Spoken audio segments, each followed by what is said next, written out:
الحمد للہ رب العالمین والصلاة والسلام علی سید المرسلین اما بعد فاعوذ باللہ من الشیطان الرجیم بسم اللہ الرحمن الرحیم الصلاة والسلام علیک یا رسول اللہ وعلی آلک واصحابک یا حبیب اللہ الصلاة والسلام علیک یا نبی اللہ وَعَلَىٰ آلِكَ وَأَصْحَابِكَ يَا نور اللہ۔ القول البدی میں ہے، سرکار دو عالم صلی اللہ تعالی علیہ وسلم نے ارشاد فرمایا، جس نے مجھ پر ایک بار درود پاک بھیجا اللہ عز و جل اس پر 10 رحمتیں نازل فرماتا ہے، اور جو مجھ پر 10 بار درود پاک بھیجے اللہ عز و جل اس پر 100 رحمتیں نازل فرماتا ہے، اور جو مجھ پر 100 بار درود پاک بھیجے اللہ عز و جل اس کی دونوں آنکھوں کے درمیان لکھ دیتا ہے کہ یہ بندہ نفاق اور دوزخ کی آگ سے بری ہے، اور قیامت کے دن اس کو شہیدوں کے ساتھ رکھے گا۔ کتنا خوش نصیب ہے وہ بندہ جو اپنے نبی صلی اللہ علیہ وسلم پر درود پڑھتا ہے۔ ایک بار درود پڑھتا ہے 10 رحمتیں نازل ہوتی ہیں، 10 بار پڑھتا ہے اللہ تعالیٰ اس پر 100 رحمتیں نازل فرماتا ہے، اور اگر بندہ امتی 100 بار پڑھے اس کی پیشانی پر دونوں آنکھوں کے درمیان لکھ دیا جاتا ہے کہ بندہ منافقت اور جہنم کی آگ سے بری ہے، اور قیامت کے روز اسے شہیدوں کے ساتھ رکھا جائے گا۔ سبحان اللہ۔ ہے سب دعاؤں سے بڑھ کر دعا درود و سلام کے دفع کرتا ہے ہر ایک بلا، سلام صلو علی الحبیب صلی اللہ تعالی علی محمد وعلی آلہ وصحبہ وبارک وسلم۔ اچھی نیتوں کے ساتھ اس سلسلے میں اول تا آخر شرکت کیجیے، جس قدر توجہ بڑھائیں گے انشاءاللہ سیکھنا زیادہ نصیب ہوگا۔ یہ سلسلہ باطنی امراض کی معلومات کے تعلق سے ہے، اور اس کے معالجات، اس کے علاج کے تعلق سے۔ ہمارا جسم بیمار ہوتا ہے تو ہمیں بڑی تشویش ہوتی، مگر روحانی مرض لاحق ہو تو پرواہ نہیں ہوتی، فکر ہی نہیں ہوتی، پتہ ہی نہیں ہوتا۔ ظاہر اگر بیمار ہو جائے تو کس قدر ٹینشن ہوتی، اور اگر باطن کہ ہم مریض بن جائیں، مثلا حسد ہو جائے، تکبر ہو جائے، ریاکاری کی بیماری آ جائے تو کوئی پریشانی نہیں ہے۔ تو آج میں کچھ تکبر کے تعلق سے عرض کروں گا، اور یاد رکھیے تکبر کا علم سیکھنا فرض ہے، فرض ہے۔ اعلیٰ حضرت نے فتاوی رضویہ شریف میں یہی کچھ لکھا ہے کہ تکبر کا علم حاصل کرنا فرض ہے۔ سب سے پہلے تکبر کس نے کیا؟ شیطان نے۔ آئیے سنیے اور عبرت حاصل کیجیے۔ انشاءاللہ میں تکبر کی تعریف بھی عرض کروں گا، تکبر کے نقصانات بھی عرض کروں گا، تکبر کا علاج بھی عرض کروں گا۔ یہ سلسلہ بالخصوص جامعۃ المدینہ للبنات کے لیے ہوتا ہے، اور مدنی چینل کی ناظرات کے لیے بھی، ناظرین کے لیے بھی ہے۔ تو بڑی توجہ کے ساتھ سنیے اور خوب علم حاصل کیجئے، سیکھیے، عبرت حاصل کیجئے۔ اللہ تبارک و تعالیٰ نے حضرت سیدنا آدم صفی اللہ علی نبینا علیہ الصلاۃ والسلام کو پیدا فرمایا تو سارے فرشتوں کو اور ابلیس کو یعنی شیطان کو حکم دیا کہ آدم علیہ السلام کو سجدہ کریں۔ تمام فرشتوں نے اللہ تبارک و تعالیٰ کے حکم کی تعمیل کی، اور حضرت سیدنا ابو البشر آدم صفی اللہ علی نبینا علیہ الصلاۃ والسلام کو سجدہ کیا۔ سب سے پہلے سجدہ کس نے کیا؟ سید الملائکہ نے، یعنی فرشتوں کے آقا سیدنا جبریل امی علیہ السلام نے۔ اس کے بعد حضرت سیدنا میکائیل علیہ السلام نے، پھر حضرت سیدنا اسرافیل علیہ السلام نے، پھر حضرت سیدنا عزرائیل علیہ السلام نے، پھر دیگر جو اللہ تعالیٰ کا قرب حاصل کرنے والے فرشتے تھے انہوں نے حضرت آدم علیہ السلام کو سجدہ کیا۔ یہ سجدہ کب سے کب تک تھا؟ یہ جمعے کا دن تھا، اور وقت زوال سے یعنی ظہر کا وقت شروع ہونے سے عصر تک یہ سجدہ کیا گیا. ایک محروم رہا سجدے سے، وہ کون تھا؟ ابلیس. اس نے تکبر کیا اور کافروں میں سے ہو گیا. پارہ 1 سورہ بقرہ کی آیت نمبر 34 میں اس کا بیان ہے. ابا واستکبر وکان من الکافرین. اس نے تکبر کیا اور کافروں میں سے ہو گیا. جب رب عز و جل نے ابلیس سے اس کے انکار کا سبب پوچھا تو اکڑنے لگا، کہنے لگا انا خیر منہ خلقتنی من نار وخلقتہ من طین. ترجمہ کنز الایمان، میں اس سے بہتر ہوں کہ تو نے مجھے آگ سے بنایا اور اس سے مٹی سے پیدا کیا. ابلیس کی مراد یہ تھی کہ آدم علیہ السلام آگ سے پیدا کیے جاتے، میرے برابر بھی ہوتے، جب بھی انہیں سجدہ نہ کرتا چہ جائے کہ میں بہتر ہوں، ان کو سجدہ کرو. معاذ اللہ، اس بدبخت کا یہ خیال تھا. جب ابلیس نے، شیطان نے سرکشی کی، نافرمانی کی، اللہ تعالی کا حکم نہیں مانا، حضرت آدم صفی اللہ علی نبی جنا علیہ الصلاۃ والسلام کو سجدہ نہیں کیا، اس کی حسین صورت ختم ہو گئی، بد شکل ہو گیا، اس کا منہ کالا ہو گیا اور اس کی نورانیت چھین لی گئی. اللہ تعالی نے ابلیس کو اپنی بارگاہ سے دھتکار دیا. پارہ 23 سورہ صاد میں اس کا بیان ہے، آیت نمبر 77 اور پھر 78 میں. فَاخْرُجْ مِنْهَا فَإِنَّكَ رَجِيمٌ وَإِنَّ عَلَيْكَ لَعْنَتِي إِلَى يَوْمِ الدِّينِ. ترجمہ کنز الایمان، تو جنت سے نکل جا کہ تو روندہ یعنی لعنت کیا گیا، اور بے شک تجھ پر میری لعنت ہے قیامت تک. تو تکبر نے ابلیس کو، شیطان کو برباد کر دیا، اس کا ایمان برباد ہو گیا. پہلے اس کا نام تھا عزازیل. عزازیل، عین زے الف زے یہ لام، عزازیل. شروع میں سرکش نہیں تھا، نافرمان نہیں تھا، ہزاروں سال عبادت کی، کہا جاتا ہے 80,000 سال، ایک روایت میں 1,00,000 سال اس نے عبادت کی، اور خازن جنت، جنت کا خزانچی. مگر یاد رکھیے یہ فرشتہ نہیں تھا، یہ جن تھا، جن. عبادت، ریاضت اور علمیت، یہ علامہ تھا، بہت بڑا عالم تھا، مگر بدبخت تھا کہ اللہ تعالیٰ کا حکم نہیں مانا، تکبر کیا. تو بہرحال یہ اپنی عبادت کی وجہ سے، ریاضت کی وجہ سے، علمیت کی وجہ سے معلم الملکوت یعنی فرشتوں کا استاد، فرشتوں کا ٹیچر بن گیا تھا. اور اس قدر اس کو قرب تھا کہ اللہ کی بارگاہ میں فرشتوں کے ساتھ یہ بھی حاضر ہوا کرتا تھا.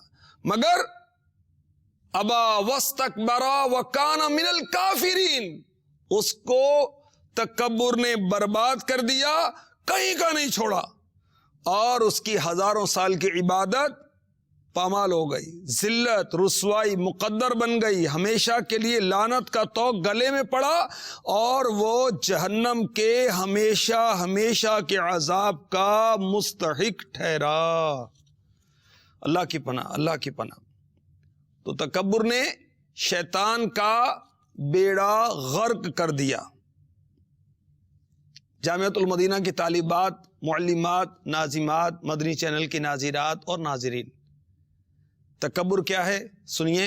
اللہ تعالی ہمیں تکبر سے چھٹکارا عطا فرمائے اگر تکبر ہے، اور اگر نہیں ہے تو اللہ بچائے.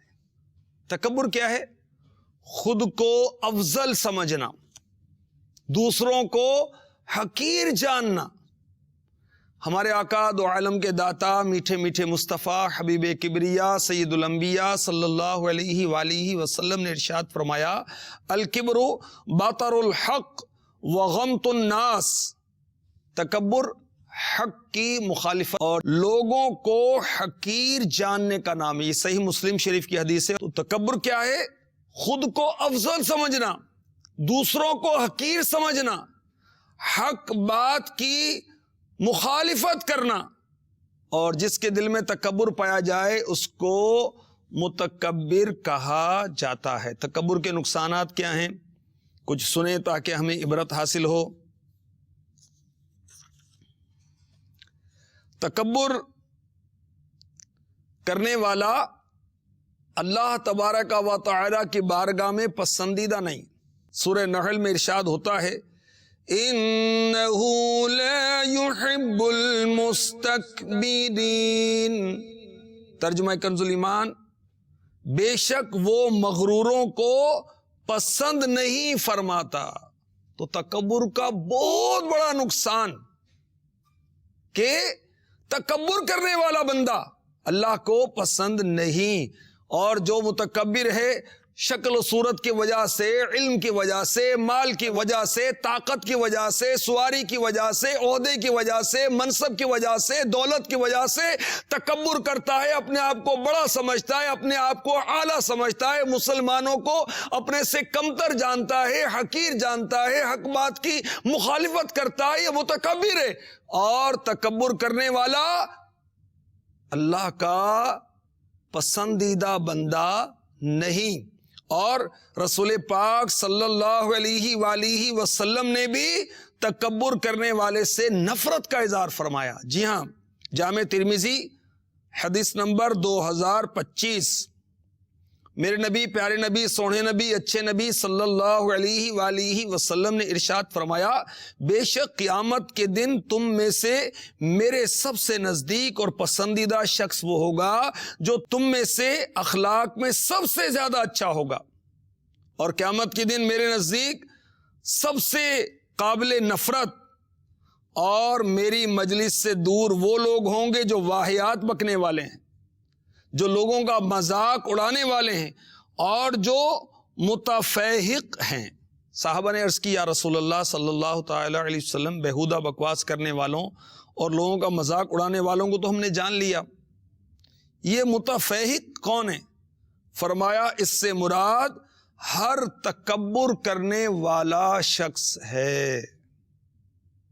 تو جو تکبر کرنے والا ہے وہ قیامت کے دن رسول پاک صلی اللہ علیہ وسلم کی بارگاہ میں قابل نفرت ہوگا اور آقا علیہ الصلوۃ والسلام کی مجلس سے دور ہوگا. تکبر کرنے والے شخص کو بدترین شخص قرار دیا گیا. تکبر کرنے والے کو ذلت کیسی ہوگی، رسوائی کیسی ہوگی؟ سنیے، جامع ترمذی حدیث نمبر 2500. دو جہاں کے تاجور صلی اللہ علیہ وآلہ وسلم کا فرمان عالی شان، قیامت کے دن متکبرین کو انسانی شکلوں میں چیونٹیوں کی مانند اٹھایا جائے گا، ہر جانب سے ان پر ذلت طاری ہوگی، انہیں جہنم کے بولس نامی قید خانے کی طرف ہانکا جائے گا، بہت بڑی آگ انہیں اپنی لپیٹ میں لے کر ان پر غالب آ جائے گی، انہیں طینۃ الخبال یعنی جہنمیوں کی پیپ پلائی جائے گی. کن کو؟ متکبرین کو، تکبر کرنے والوں کو. تکبر کرنے والا جنت میں داخل نہیں ہوگا. اللہ اکبر. یہ صحیح مسلم شریف کی حدیث پاک کا خلاصہ میں نے پیش کیا. تو تکبر میں نقصان ہی نقصان ہے، تکبر کی مذمت ہی مذمت ہے. تکبر کی کچھ علامتیں بھی بیان کی جاتی ہیں تاکہ ہم بھی جائزہ لیں کہ کہیں ہم بھی تو متکبر نہیں ہیں. تکبر کی ایک علامت یہ بیان کی گئی کہ مریضوں، معذوروں، غریبوں کو حقیر جانتے ہوئے اس کے پاس بیٹھنے سے اجتناب کرنا. ہمارے پاس کوئی غریب آدمی آ کے بیٹھ جائے تو ہم اس کو کہیں کہ ادھر بیٹھو بھائی، یا اس سے سرک جائیں، ہٹ کر بیٹھ جائیں کہ یہ عہدے میں مجھ سے کم ہے، یہ منصب میں مجھ سے کم ہے، یہ برادری میں مجھ سے کم ہے، یہ مال و دولت میں مجھ سے کم ہے، یہ سواری میں مجھ سے کم تر ہے، یہ میرے ساتھ کیسے آگے بیٹھ گیا؟ یہ تو غریب آدمی ہے، یہ تو بیمار ہے. اس کو حقیر جان رہے ہیں. تو یہ ایک علامت ہے تکبر کی. تو ایسا شخص متکبر ہے, تکبر کرنے والا ہے. معذور آدمی ہے, کسی کا ہاتھ بیچارے کا ٹوٹا ہوا ہے تو اللہ کی تقسیم ہے. کوئی نابینا ہے ہم اس کو حقیر سمجھیں, کسی کی ٹانگ ٹوٹ گئی ہے یا کوئی بیساکھی پہ چلتا ہے اس کو ہم حقیر جانیں. اور طالبات غور کریں جن کے لیے خاص یہ سلسلہ رکھا گیا ہے کہ اگر ان کے ساتھ کوئی ایسی طالبہ بیٹھتی ہے جو کہ غریب گھرانے کی ہے تو آپ پسند کریں کہ نہیں میں مالدار کے ساتھ بیٹھوں گی, تو یہ علامت اچھی نہیں ہے. اسی طرح کسی کو حقیر جانتے ہوئے سلام میں پہل نہ کرنا, بلکہ دوسروں سے توقع رکھنا کہ مجھے کوئی سلام کرے, تو یاد رکھیے یہ بھی تکبر کی علامت ہے. ایک علامت یہ بھی ہے کہ کسی سے ہاتھ ملانے کو پسند نہ کرنا, اور اگر ہاتھ ملانا بھی پڑے تو بڑی بے دلی کے ساتھ, ناگواری کے ساتھ, یہ بھی تکبر کی علامت ہے. کسی معظم دینی کی تعظیم کے لیے کھڑے ہونے کو گوارا نہ کرنا, یہ بھی تکبر کی علامت ہے. طالبات جو بھی جامعۃ المدینہ کی ہیں, آپ خوش نصیب ہیں کہ آپ کو دین کا علم حاصل کرنے کا شرف ملتا ہے, دعوت اسلامی کا مدنی ماحول ملا ہے. 8 مدنی کام کیجئے اور اپنی جو باجی ہیں ان کا احترام کیجئے, ان کے آنے پر کھڑی ہوں, بلکہ والدہ آئے ان کے آنے پر بھی کھڑا ہونا چاہیے, والد آئیں تو ان کے آنے پر بھی کھڑا ہونا چاہیے. یہ بھی ایک آنر دینے کا, ایک تعظیم دینے کا ایک انداز ہے. تکبر کی ایک علامت یہ بھی بیان کی گئی, لباس میں امتیاز چاہنا, اٹھنے بیٹھنے اور گفتگو میں امتیاز چاہنا, تاکہ بتایا جائے کہ میں بلند ہوں, میں سپیریئر ہوں, اس کو نیچا دکھانا, یہ بھی تکبر کی علامت ہے. اپنی غلطی ہوتے ہوئے, قصور ہوتے ہوئے غلطی تسلیم نہ کرنا, یہ بھی تکبر کی علامت ہے. معافی مانگنے کے لیے, سوری کرنے کے لیے تیار نہ ہونا, یہ بھی تکبر کی علامت ہے, حالانکہ غلطی ہے. کسی کی نصیحت کو قبول نہ کرنا, یہ بھی تکبر کی علامت ہے. مشورہ قبول کرنے میں ذلت محسوس کرنا, انسلٹ محسوس کرنا, یہ بھی تکبر کی علامت ہے. کسی نے کوئی نصیحت دی, مشورہ دیا, حالانکہ وہ معقول ہے, پھر بھی قبول نہ کرے, آپے سے باہر ہو جائے, یہ بھی تکبر کی علامت ہے. ہر ایک سے بحث کر کے غالب آنے کی کوشش کرنا, یہ بھی تکبر کی علامت ہے. دوسرے کی درست بات کو غلط ثابت کرنا, یہ بھی تکبر کی علامت ہے. اپنی غلط بات کو بھی بہتر تصور کرنا, یہ بھی تکبر کی علامت ہے. ساتھ ہی ساتھ محاسبہ بھی کرتے جائیے کہ کہیں میں بھی تو ایسا نہیں, کہیں میں تو ایسی نہیں. ناظرات بھی غور کریں, مدنی چینل کی ناظرات اور جامعۃ المدینہ کی طالبات اور معلمات, ناظمات, یہ بھی غور کریں, اور اسلامی بھائی جو سن رہے ہوں وہ بھی غور کریں. کسی کو حقیر جان کر اس کے حقوق ادا نہ کرنا, یہ بھی تکبر کی علامت ہے. اور اس سے حق کی ادائیگی کا مطالبہ کیا جائے تو تسلیم ہی نہ کرے, یہ بھی تکبر کی علامت ہے. ہر وقت دوسروں کے مقابلے میں اپنی برتری کے پہلو تلاش کرتے رہنا, یہ تکبر کی علامت ہے. کم قیمت لباس پہننے میں عار محسوس کرنا, شرم محسوس کرنا, لوگ کیا کہیں گے. اب اگر ہماری طالبات میں ایسی کوئی بات ہے تو وہ بھی غور کریں, اور اگر معلمات و ناظمات میں ایسی کوئی بات ہے تو وہ بھی غور کریں. مدنی چینل کی ناظرات بھی غور کریں اور مدنی چینل کے ناظرین بھی غور کریں. کہیں ایسا تو نہیں کہ کم قیمت لباس پہننے میں شرم محسوس کرتے ہیں کہ لوگ کیا کہیں گے. اللہ اکبر. امیروں کی دعوت بڑے اہتمام سے شرکت کرنا اور غریبوں کی دعوت کو رد کر دینا, یاد رکھیے اسے بھی تکبر کی علامات میں سے گنا گیا ہے. اب جو بھی مرض ہوتا ہے نا اس کے اسباب تلاش کیے جاتے ہیں. تکبر دل میں اس وقت پیدا ہوتا ہے جب آدمی اپنے آپ کو بڑا سمجھتا ہے, اور جو اپنے اندر کوئی کمال کی بو پاتا ہے, وہ دینی کمال ہے یا دنیاوی کمال ہے, تو وہ تکبر کا شکار ہو جاتا ہے. یا ہو سکتا ہے علم جو ہے تکبر کا سبب بنتا ہے, عبادت بھی تکبر کا سبب بن سکتی ہے, مال و دولت بھی تکبر کا سبب بنتا ہے, حسب نسب, اپنے نسب کو اعلیٰ جاننا, یہ بھی تکبر کا سبب بنتا ہے, عہدہ و منصب, بڑا پن, یہ بھی تکبر کا سبب بنتا ہے. انسان کو مسلسل جب کامیابیاں حاصل ہوتی ہیں تو یہ چیز بھی اسے تکبر کی طرف لے جاتی ہے. حسن و جمال، ڈیل ڈول اور رنگت دوسرے سے بہتر ہے تو یہ بھی تکبر کا باعث بنتا ہے. طاقت اور قوت یہ بھی تکبر کا باعث بنتا ہے. تو اگر علم کی وجہ سے تکبر آتا ہے تو غور کریں. امیر علیہ سنت نے نصیحت کی، علم پر آنے لگے تجھ کو تکبر بھائی گر، درس حاصل بد نصیب ابن سقا جیسوں سے کر. اس کے پاس بھی بڑا علم تھا مگر برباد ہو گیا، تباہ ہو گیا، اس کا خاتمہ اچھا نہیں ہوا. اور ابھی ہم نے شیطان کا تو سنا، معلم الملکوت تھا، فرشتوں کا استاذ تھا، مگر تکبر کی وجہ سے جہنم کا حقدار ٹھہرا. تو جو تکبر جس وجہ سے پیدا ہو اس کے اسباب پر بھی غور کیا جائے.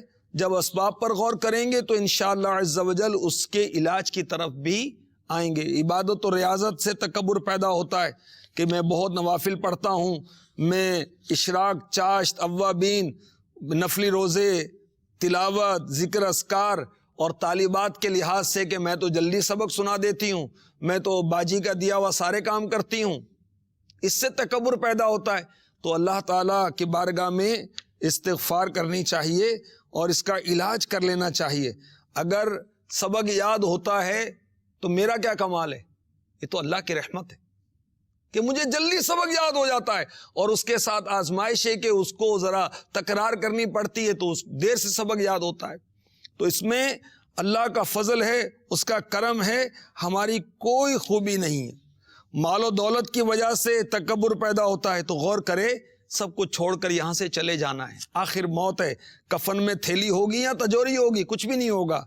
اگر حسب نسب کی وجہ سے تکبر پیدا ہوتا ہے تو اس کو بھی دور کریں کہ میرا نہ جانے کیا بنے گا. حسن و جمال کی وجہ سے تکبر پیدا ہوتا ہے کہ میرا قد لمبا ہے، اس کا قد چھوٹا ہے، میرا رنگ گورا ہے، اس کی رنگت سانولی ہے یا وہ اس کی رنگت کالی ہے. تو یوں یہ زیادہ عورتوں میں ہوتا ہے. تو ابھی چیچک نکل آئے، چہرے پر داغ دھبے نکل آئیں، پھر کیا ہوگا؟ اچانک کوئی بیماری بستر پر ڈال دے تو حالت کیا ہوتی ہے مریض کی؟ پھر رنگ روپ کہاں جائے گا؟ تو اللہ سے ہر وقت ڈرتے رہنا چاہیے. بہرحال جس وجہ سے تکبر پیدا ہو اس کا رد کیا جائے. اللہ تبارک و تعالیٰ نے کامیابیاں دی، مسلسل کامیابی ہو رہی ہے، پڑھائی کے اندر یا پڑھانے کے اندر یا پڑھنے کے اندر کامیابی ہو رہی ہے تو یہ اللہ کا فضل ہے. تکبر نہ کریں، اس کا شکر ادا کریں. حقیقی کامیابی ابھی باقی ہے. وہ حقیقی کامیابی کیا ہے؟ حقیقی کامیابی یہ ہے کہ ہم جنت میں داخل کر دیے جائیں.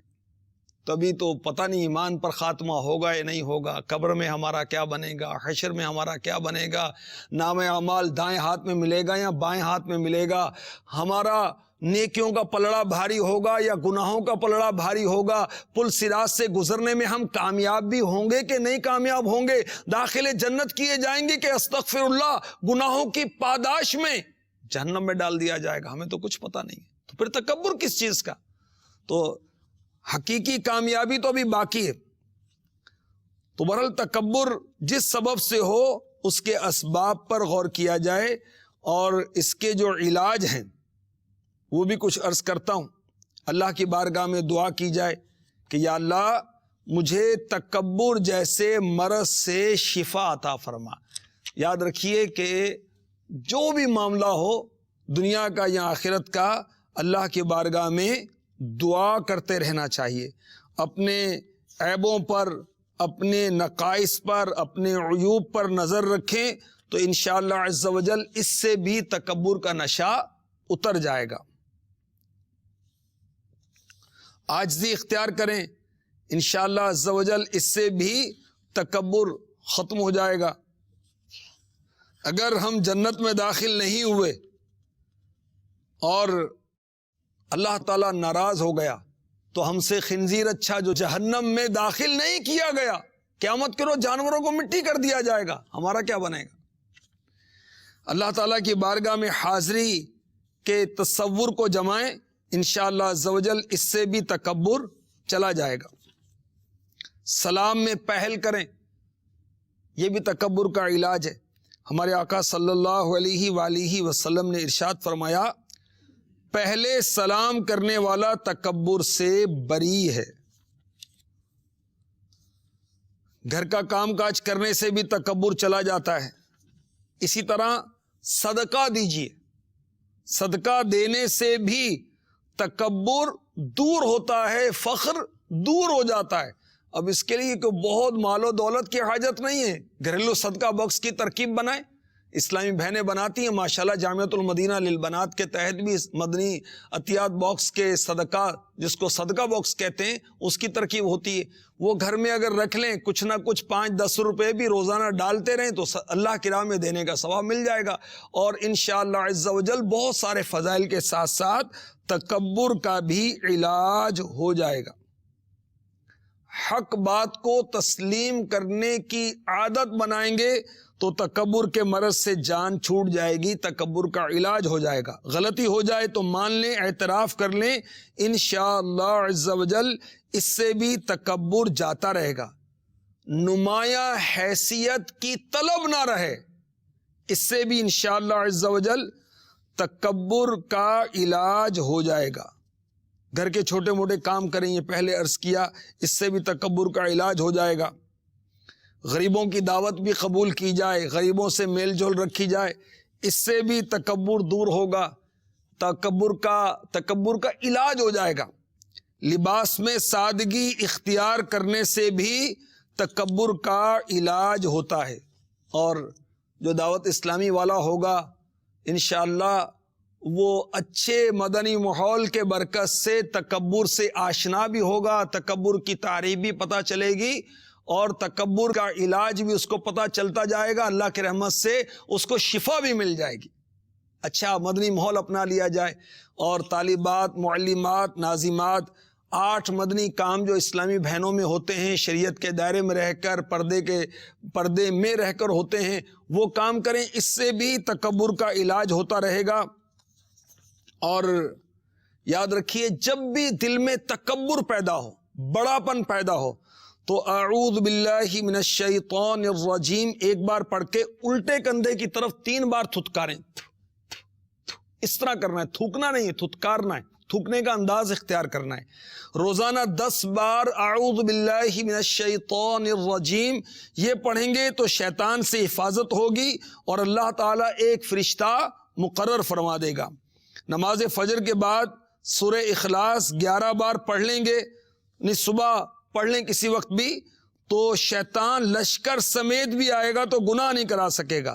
سورہ ناس، قل اعوذ برب الناس وغیرہ پڑھیں، اس سے بھی تکبر کا علاج ہو جائے گا۔ اور بھی علاج ہیں، یہ رسالہ پڑھ لیں، تکبر نامی رسالہ مکتبۃ المدینہ سے لے کر یہ پڑھ لیں، اور یہ دعوت اسلامی کی ویب سائٹ پر بھی موجود ہے، وہاں سے ڈاؤن لوڈ کر لیں، ریڈ کریں فری آف کاسٹ، اور مکتبۃ المدینہ آپ کے شہر میں موجود ہے، وہاں سے حاصل کر لیں انشاءاللہ عز و جل۔ جب معلومات ہوگی، بہت پیارا رسالہ ہے، بہت پیارا رسالہ ہے، اس میں فرض علم ہے، کیونکہ تکبر کا علم حاصل کرنا فرض ہے۔ اللہ ہمیں تکبر سمیت باطنی امراض سے بچائے اور ہمیں نیک بندہ بنا دے، آمین آمین، بجاہ النبی الامین صلی اللہ تعالی علیہ وسلم۔ ظاہر اچھا ہے، باطن برا ہے، یا خدا تجھ سے